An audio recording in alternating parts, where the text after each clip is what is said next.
नमस्कार दोस्तों, स्वागत है आपका आज के मुख्य समाचार में, जिसमें सबसे पहली और बड़ी खबर में आपको बताएंगे कि ब्रिटेन चीन के संबंधों का स्वर्णकाल खत्म। ऋषि सुनक का बड़ा ऐलान, भारत से करेंगे फ्री ट्रेड एग्रीमेंट। जी हां दोस्तों, क्या पूरी खबर आपको जरूर बताएंगे, लेकिन उससे पहले अगर आपको विदेश की सेना और पीएम मोदी पर पूरा भरोसा है तो वीडियो को लाइक, चैनल को सब्सक्राइब और बेल आइकन जरूर दबाइएगा। दरअसल दोस्तों, आपको बता दें कि ब्रिटेन चीन के संबंध अब अपने स्वर्णिम युग में नहीं रहे। ऋषि सुनक ने कर दिया है बड़ा ऐलान और भारत से करेंगे वो फ्री ट्रेड एग्रीमेंट। जी हां दोस्तों, आपको बता दें ब्रिटेन और चीन के बीच रिश्तों का स्वर्णकाल खत्म हो गया है और चीन ने व्यवस्थित चुनौती पेश कर दी है। ये कहना है ब्रिटेन के प्रधानमंत्री ऋषि सुनक का, और हिंद प्रशांत क्षेत्र में उन्होंने कहा कि हम सुरक्षा और व्यापार रिश्ते मजबूत करेंगे। सुनक ने कहा कि भारत के साथ मुख्य व्यापार समझौता हम करेंगे। जी हाँ दोस्तों, बेहद बड़ी खबर आ रही है। ब्रिटेन के प्रधानमंत्री ऋषि सुनक ने यहाँ पर चीनी ड्रैगन पर बड़ा प्रहार किया है। सुनक ने कहा कि ब्रिटेन और चीन के बीच रिश्तों का स्वर्णकाल खत्म हो चुका है और चीन ने ब्रिटेन के हितों के लिए व्यवस्थित चुनौतियां पेश की हैं। तो दोस्तों, चीन मुश्किलें पैदा कर रहा है और इसीलिए ब्रिटेन के साथ जो चीन का संबंध था वो अब खत्म हो चुका है। इसका ऐलान किसी और ने नहीं बल्कि नए चुने ब्रिटेन के प्रधानमंत्री ऋषि सुनक ने कर दी है। रुक करते हैं अगली ब्रेकिंग न्यूज़ की तरफ। बहराइच में भारत नेपाल बॉर्डर पर नकली करेंसी की खेप बरामद, 2 तस्कर हो गए गिरफ्तार। जी हाँ दोस्तों, बहराइच जिले में भारत नेपाल सरहद पर जाली भारतीय व नेपाली करेंसी के साथ 2 नकली करेंसी तस्करों को गिरफ्तार किया गया है। गिरफ्तार आरोपियों के पास से मीडिया आईडी कार्ड, असलहा और कारतूस भी मिले हैं। मूर्तिहा कोतवाली पुलिस व एटीएस की संयुक्त टीम ने गिरफ्तार आरोपियों से गहन पूछताछ की है। एएसपी ग्रामीण अशोक कुमार ने बताया कि एटीएस के उप निरीक्षक रवि प्रकाश व उनकी टीम को सोमवार की आधी रात बाद सरहद पर नकली करेंसी के तस्कर अपनी सक्रियता बना रहे हैं और ठोस जानकारी के आधार पर उन्होंने मूर्तिहा कोतवाल शशि कुमार राणा से संपर्क साधा। दोस्तों, रुक करते हैं अगली ब्रेकिंग न्यूज़ की तरफ। G20 के अध्यक्षता के तौर पर भारत निभाएगा अपनी जिम्मेदारी, बढ़ती महंगाई को थामने का देगा फार्मूला। जी हाँ दोस्तों, भारत 1 दिसंबर 2022 से दुनिया के आर्थिक इंजन समझे जाने वाले शीर्षस्थ G20 देशों के संगठन का आधिकारिक तौर पर अध्यक्ष बन जाएगा। दिसंबर 2022 से सितंबर 2023 के बीच भारत के 50 शहरों में G20 के तहत तकरीबन 200 बैठकों का आयोजन होगा और भारत की कोशिश होगी कि अभी दुनिया के समक्ष जो अहम आर्थिक चुनौतियां हैं उनका व्यापक समाधान निकालने को लेकर सभी देशों के बीच एक सहमति बन जाए। दोस्तों, आपको बता दें कि पूरी दुनिया में जिस तरह से महंगाई की समस्या बढ़ती जा रही है और छोटे बड़े सभी देश के समक्ष मंदी की मार पड़ने का खतरा पैदा हुआ है, उसे दूर करने को लेकर एक वैश्विक रणनीति सामने आए। इसके साथ ही भारत की एक अहम कोशिश यह होगी कि आज़ादी के 75 वर्षों में उसने जो प्रगति हासिल की है उसको बेहतर तरीके से दुनिया के सामने लाए। तो दोस्तों, क्या आपको भी देश की सेना और पीएम मोदी पर पूरा भरोसा है? कमेंट में जरूर बताइएगा। वीडियो लाइक, चैनल सब्सक्राइब और बेल आइकन दबाना मत भूलिएगा। रुक करते हैं अगली ब्रेकिंग न्यूज़ की तरफ। नए आर्मी चीफ के 2 विरोधी अफसरों ने लिया रिटायरमेंट। पाकिस्तान की फौज में बगावत का खतरा, इमरान खान के करीबी अफसरों ने ले लिया है रिटायरमेंट। जी हाँ दोस्तों, आपको बता दें कि पाकिस्तान की फौज में फूट पड़ने के संकेत सामने आ रहे हैं। अक्सर आपने राजनीतिक पार्टियों में फूट पड़ने की खबरें सुनी होंगी, लेकिन अब सेना में फूट पड़ने वाली है। नए army chief general Asim Munir के अपॉइंटमेंट से खफा 2 सीनियर जनरल ने पद छोड़ने का फैसला कर लिया है और खास बात यह है कि दोनों ही जनरल पूर्व प्रधानमंत्री इमरान खान के करीबी बताए जा रहे हैं। इनमें से एक लेफ्टिनेंट जनरल फैज हमीद इमरान सरकार के दौर में आईएसआई के चीफ रहे थे। तो दोस्तों, सरकार में या फिर राजनीतिक पार्टियों में तो फूट पड़ने की खबरें आती रहती हैं, लेकिन पाकिस्तान में सेना के भीतर भी फूट पड़ रही है और वहां जो नए आर्मी चीफ चुने गए हैं उसको लेकर 2 सीनियर आर्मी ऑफिसरों ने इस्तीफा दे दिया है और यहां पर उन दोनों सीनियर आर्मी ऑफिसर्स को इमरान खान का करीबी बताया जा रहा है। आपको बता दें दोस्तों कि पाकिस्तान की स्थिति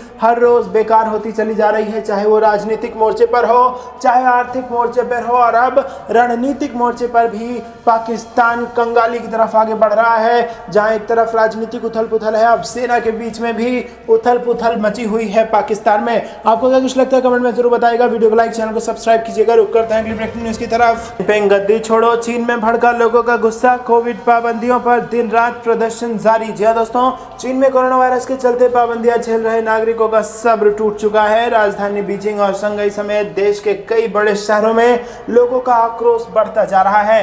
नाराज जनता राष्ट्रपति शी जिनपिंग से गद्दी छोड़ने की मांग कर रही है। खास बात यह है कि चीन में कम्युनिस्ट पार्टी के नेताओं के खिलाफ सार्वजनिक तौर पर नाराजगी जाहिर करना आम बात नहीं है। चीनी सरकार की कोविड नीतियों के खिलाफ सड़कों पर नारेबाजी और प्रदर्शन का दौर जारी है। खबर है कि पुलिस ने भी कई जगहों पर रैलियों को निकालने की अनुमति दी है, लेकिन शंघाई में कई लोगों को गिरफ्तार किया गया है और सड़कों की घेराबंदी की गई है। राजधानी बीजिंग में रविवार को नदी किनारे कई लोग जुटे और एक साथ राष्ट्रगान किया। कोरोना वायरस के चलते लाखों लोग बड़े स्तर पर जारी जांच, क्वारंटाइन और बार बार लगाए जा रहे लॉकडाउन से तंग आ चुके हैं।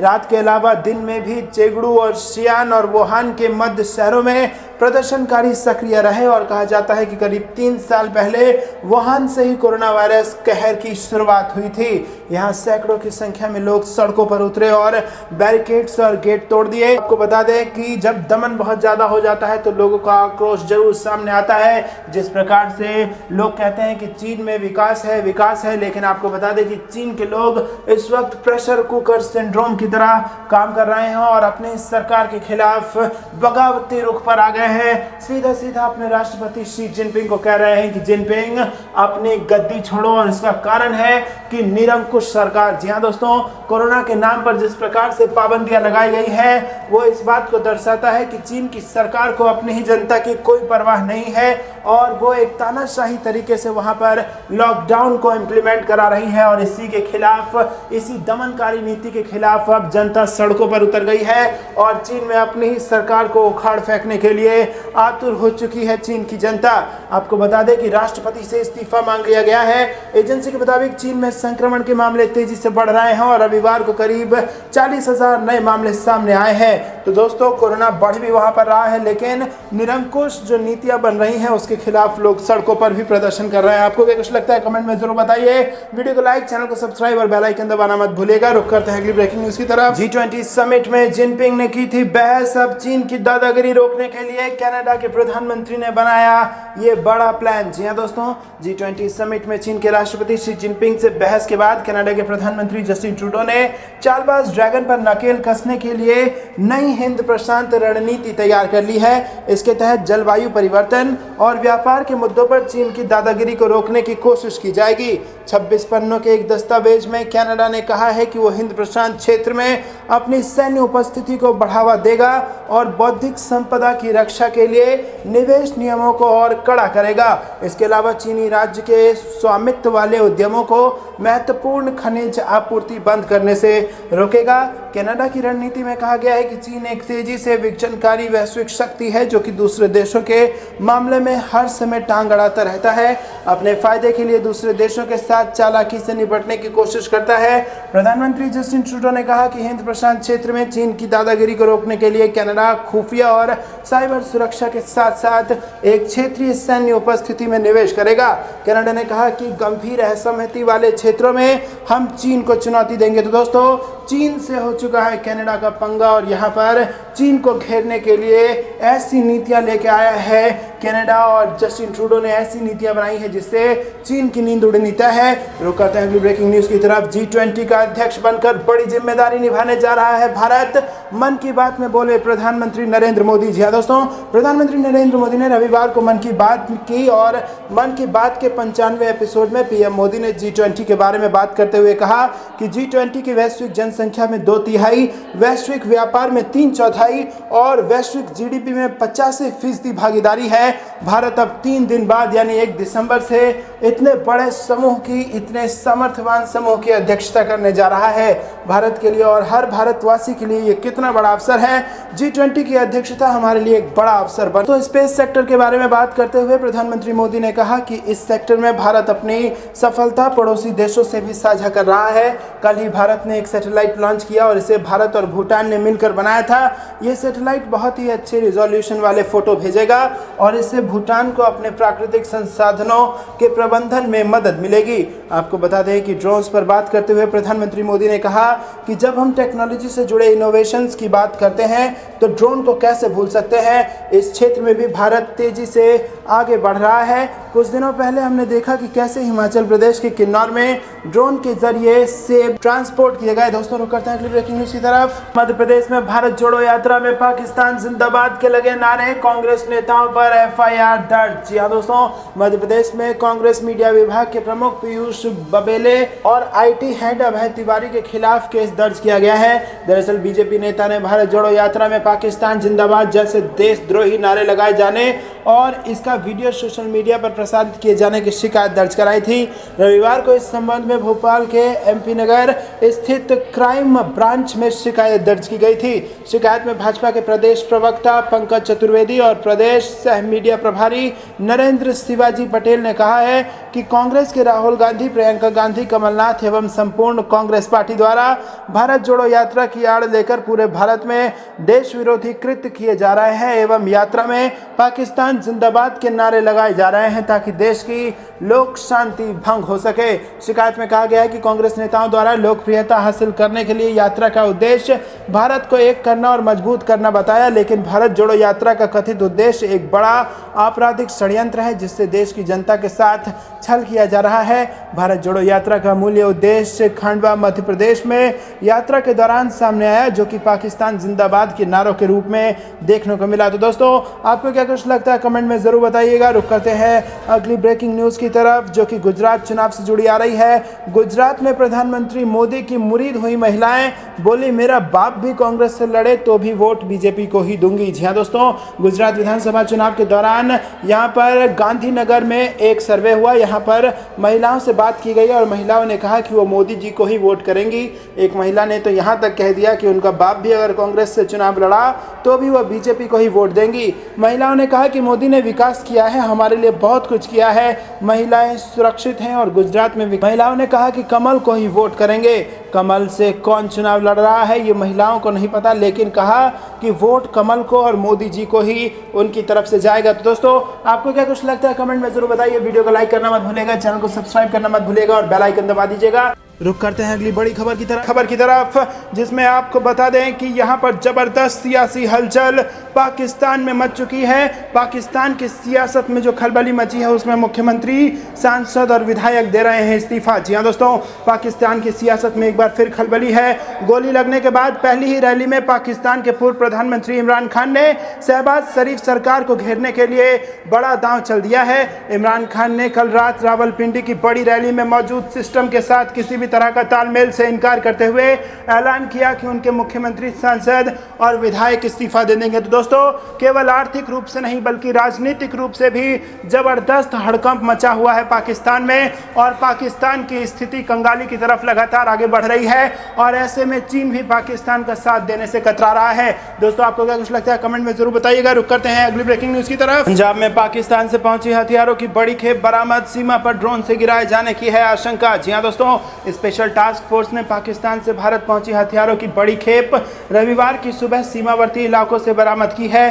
पता चला है कि खेप में 8 विदेशी पिस्तौल है जिन्हें भारत पाकिस्तान सीमा पर स्थित किसी गांव के तस्करों ने उठाकर आतंकियों को सुपुर्द करना था। वहीं आपको बता दें कि आईएसआई ने ड्रोन के मार्फत कंटीली तार के पास किसी इलाके में गिराई थी और 8 पिस्तौल में 4 चीनी निर्मित बताए जा रहे हैं। इस बाबत एसटीएफ के अधिकारी रविवार की दोपहर को प्रेस वार्ता कर सकते हैं। वहीं दोस्तों आपको बता दें कि जानकारी के मुताबिक पुलिस को सूचना मिली थी कि पाकिस्तानी तस्करों ने ड्रोन के मार्फत कटीली तार के पास हथियारों की खेप गिराई है और इसके बारे में भनक लगते ही डीएसपी विविंदर महाजन ने पुलिस पार्टी के साथ इलाके में सर्च की तो खेप बरामद कर ली गई। पता चला कि कोहरे के कारण घटनास्थल पर टीम के सदस्यों का काफी मुश्किल का सामना करना पड़ा और जिस कारण खेप उठाने पहुंचने वाले तस्कर भी पुलिस को देखकर फरार हो गए। एसटीएफ ने इलाके में रहने वाले कुछ पुराने तस्करों की सूचियां भी निकलवाई हैं। दोस्तों आपको बता दें कि ये पहली बार नहीं है जब पंजाब के सीमावर्ती क्षेत्र से हथियारों की खेप बरामद की गई है।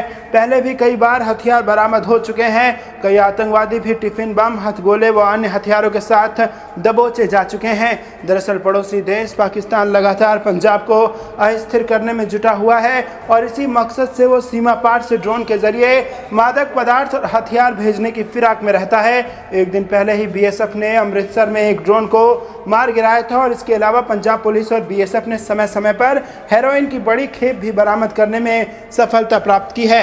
दोस्तों रुक करते हैं अगली ब्रेकिंग न्यूज की तरफ। श्रीलंका के रास्ते भारत की मिलिट्री की जासूसी कर रहा चीन, रॉची फैक्शन में फेल होगी चाइना की हर चाल। जी हाँ दोस्तों, चीन के जासूसी जहाज के श्रीलंका पहुंचने के बाद से ही भारत अलर्ट है। जहां हिंद महासागर में भारतीय नौसेना की चौकसी बढ़ गई है, तो वहीं भारतीय इंटेलिजेंस एजेंसी रॉ भी घटनाक्रम पर बराबर नजर रखे हुए है। रॉ के मुखिया समंत कुमार गोयल पिछले दिनों कोलंबो पहुंचे और उन्होंने राष्ट्रपति रानिल विक्रमसिंघे के अलावा देश के राष्ट्रीय सुरक्षा सलाहकार सागला रत्नायके से भी मुलाकात की। श्रीलंका की वेबसाइट टाइम्स ऑनलाइन की तरफ से इस बारे में जानकारी दी गई है।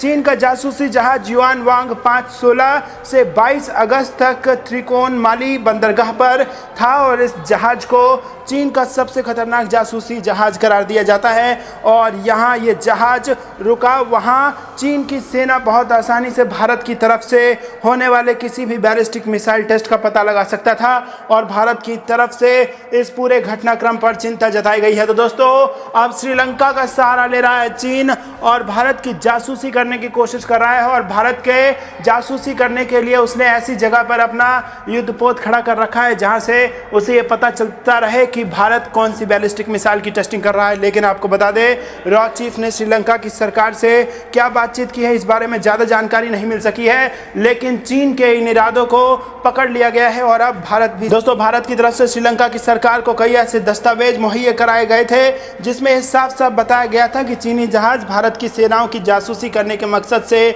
आ रहा है और भारत के विरोध के बावजूद श्रीलंका ने 16 अगस्त को इस जहाज को एंट्री की मंजूरी दे दी थी। चीनी जहाज की वजह से भारत और श्रीलंका के रिश्तों में खासा तनाव भी आ गया था। भारत ने हिंद महासागर में इस जहाज की मौजूदगी पर चिंता जताई है और ये जहाज सैटेलाइट को ट्रैक कर सकता है और साथ ही इंटरकॉन्टिनेंटल बैलिस्टिक मिसाइल का भी पता लगा सकता है। ये जहाज युवांग क्लास का है और आपको बता दें कि इसका वजन करीब 23,000 टन है और इस पर 400 नौसैनिकों का क्रू आसानी से आ सकता है। रुक करते हैं अगली बड़ी खबर की तरफ। सियासी और आर्थिक संकट में फंसे पाकिस्तान की बढ़ गई एक और मुसीबत, टीटीपी ने कर दिया है युद्ध का ऐलान। जी दोस्तों, आर्थिक और सियासी संकट से घिरे पाकिस्तान के सामने एक और बड़ी मुसीबत आने वाली है। आतंक को पनाह देने वाला पाकिस्तान अब खुद आतंक की बारूद के ढेर पर बैठा है। पाकिस्तान तालिबान ने यहाँ युद्ध का ऐलान कर दिया है और जून में पाकिस्तान तालिबान और सरकार के बीच सीज फायर का समझौता हुआ था, लेकिन अब क्वेटा में विस्फोट करके पाकिस्तान तालिबान ने मोर्चा खोल दिया है। जी हाँ दोस्तों, तहरीक तालिबान पाकिस्तान ने एक बयान में कहा कि उन्होंने बलूचिस्तान में पुलिस को टारगेट करके अपने प्रवक्ता अब्दुल वाली की हत्या का बदला लिया है। पाकिस्तान में बैन आतंकी संगठन ने अपने लड़कों को हमला करने का आदेश दे दिया है और ख़ास बात यह है कि अभी कुछ दिन पहले ही पाकिस्तान में नए सेना प्रमुख की नियुक्ति हुई है और ऐसे में देखना है कि पाकिस्तानी सेना तालिबान से निपटने के लिए क्या उपाय निकालेगी। दोस्तों रुक करते हैं अगली ब्रेकिंग न्यूज़ की तरफ। भारत जैसी राहत लेने वाला था पाकिस्तान, रूस ने दे दिया तगड़ा झटका। जी हाँ दोस्तों, रूस ने पाकिस्तान को तगड़ा झटका दिया है। रूस ने गुरुवार को पाकिस्तान को डिस्काउंट पर कच्चा तेल देने से साफ इनकार कर दिया।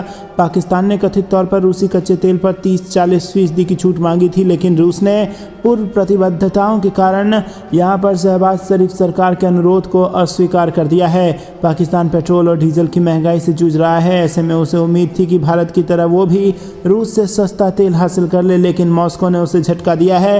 पाकिस्तानी प्रधानमंत्री शहबाज शरीफ ने कच्चे तेल को लेकर बातचीत करने के लिए पेट्रोलियम मंत्री के नेतृत्व में एक प्रतिनिधिमंडल को 3 दिवसीय यात्रा के लिए मॉस्को भेजा था, लेकिन बातचीत असफल रही। मीडिया रिपोर्ट्स के मुताबिक रूस ने आश्वासन दिया है कि वो पाकिस्तान की बातों पर विचार करेगा और बाद में राजनयिक चैनलों के जरिए अपने फैसलों की जानकारी मुहैया कराएगा। मीडिया रिपोर्ट्स के अनुसार रूस ने पाकिस्तान के प्रतिनिधिमंडल से साफ तौर पर कह दिया है कि वो जिन दरों पर बाकी देशों को कच्चा तेल मुहैया करा रहा है उसी कीमत पर देगा। बता दें कि पाकिस्तान ने रूस की मजबूरी का फ़ायदा उठाते हुए पुतिन के सामने 30-40% की छूट पर कच्चा तेल देने का प्रस्ताव रखा था। पाकिस्तान का एक प्रतिनिधिमंडल 29 नवंबर को अपने 3 दिवसीय दौरे के लिए मॉस्को पहुंचा हुआ था और रूस के साथ बातचीत के दौरान पाकिस्तानी पक्ष PSGP परियोजना के मॉडल को बदलना चाहता था। मीडिया रिपोर्ट्स के मुताबिक रूस GTG व्यवस्था के तहत परियोजना मॉडल को पहले ही अंतिम रूप दे चुका है।